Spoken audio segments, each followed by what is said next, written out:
scholars widely recognize that there's no quest from 1907 to 1952. Now, there were authors writing about Jesus during this 45-year window. One of the most famous ones, and again, this is with regard to academic New Testament scholarship. This is not of course, during this time, there are still theologians, there still are pastors, there are still evangelical Christians writing about Jesus and who he is, but there's no academic quest or pursuit occurring in the ivory tower. One of the most well-known names in the ivory tower from this period would be Rudoph Bultmann. And so I've got his image there. I realize I'm probably cutting off his forehead from where I am in this frame. Bultmann, his belief, he was very skeptical of whether we could know anything of the historical Jesus.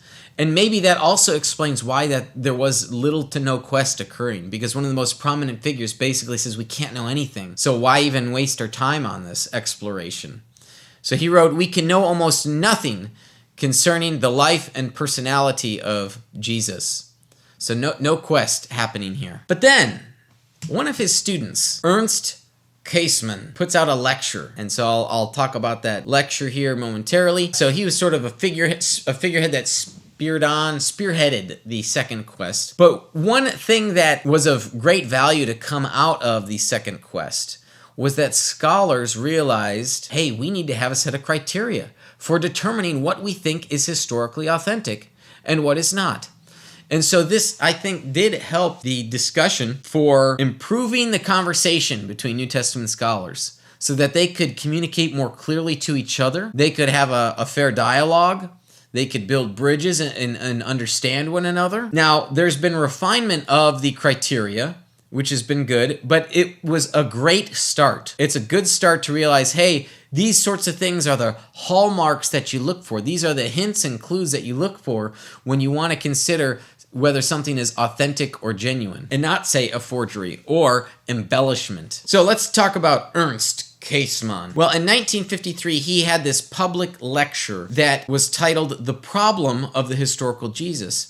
And Käsemann, he was a student of Bultmann's. So he, like others, gave pushback to their teacher. They realized, hey, Bultmann's project is flawed, and we think we actually can know more about the historical Jesus. Now, for Käsemann, he thought that the faith of the church must have continuity with the history of Jesus.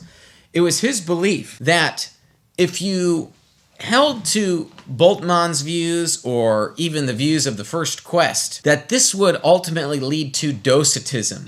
Now, Docetism is an ancient heresy, and it's this idea that Jesus merely appeared to people and that he didn't actually appear to people. So the corollary here is that you don't actually know the real Jesus, just this spiritual Jesus, right? Sort of, again, right? Sounds like Schweitzer, sounds like Bultmann. Hey, we can't actually know anything about the Jesus of history. But this spiritual Jesus, this is the one that, Schweitzer would say works in our hearts and helps us. We find him in the conflict of life and so on and so forth, right? This existential approach to understanding Jesus.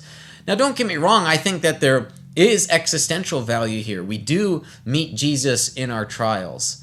We don't only or merely meet Jesus in the trials, though. I think we can know who the Jesus of history actually is. And I think it's consistent with the Jesus of myth or the Jesus of theology. And I'm not the only one, of course. Once we get to the third quest, we'll see a lot more of that. So that was in 1953. And again, the criteria, as I had mentioned here, the second point.